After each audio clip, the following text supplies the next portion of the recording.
Si nous avons vu que l'outil de sélection rapide, par exemple, nous permettra d'efficacement faire une sélection d'une zone lorsque la frontière sera bien marquée, on va constater qu'à certains endroits, comme par exemple dans cette zone-là, le résultat n'est pas toujours probant. Il va donc falloir compléter cela, et on pourrait toujours le faire bien sûr avec des outils comme le lasso, en lui demandant d'ajouter la zone manquante ou de retrancher la zone trop prise. Ici, le ciel a été trop loin dans sa sélection, cherchez une partie de la montagne. Je pourrais donc, à l'aide de ces boutons, ce que je ne vous suggère pas, mais plutôt à l'aide des raccourcis, ce que je vous suggère vraiment, rajouter, en appuyant sur la touche majuscule, vous voyez que l'icône change de forme, retrancher, la touche Alt me le permet, et vous voyez que je passe bien sur le troisième bouton, ou encore Alt et majuscule qui permettra de faire l'intersection des deux formes.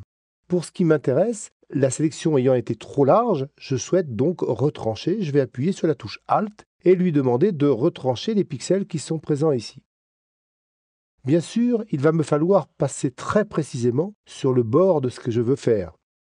Je vais donc vous suggérer autre chose qui est le mode masque, mode photographique par excellence.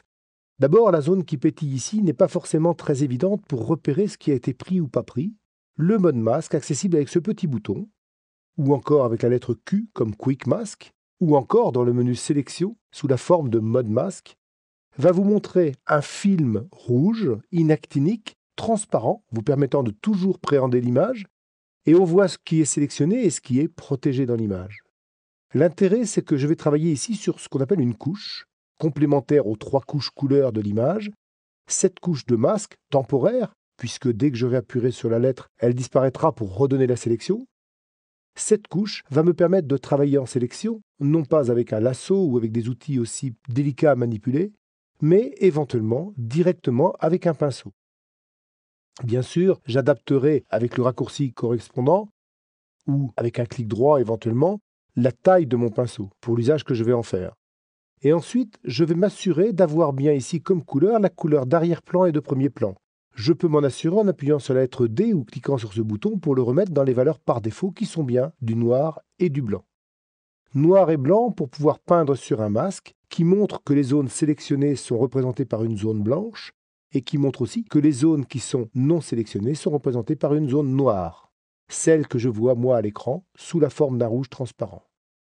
Je vais pouvoir peindre donc ici sur les zones que je ne souhaite pas prendre et l'intérêt du pinceau, c'est que je vais pouvoir me positionner très précisément là où je veux avant de valider l'opération et que je peux aussi glisser par mouvement d'aller et retour comme je le ferai avec un pinceau traditionnel, ce mouvement étant évidemment naturel avec un stylet, beaucoup moins avec une souris. Vous allez donc pouvoir travailler comme ça, et si par malheur vous débordez, eh bien, ça n'est pas une catastrophe puisqu'on peut toujours basculer sur la peinture blanche, et cette petite icône ou mieux encore son raccourci permettent de le faire directement. Donc sans venir jusqu'ici, je vais appuyer sur la lettre X qui me permet donc de reblanchir la zone et donner donc la sélection à cet endroit.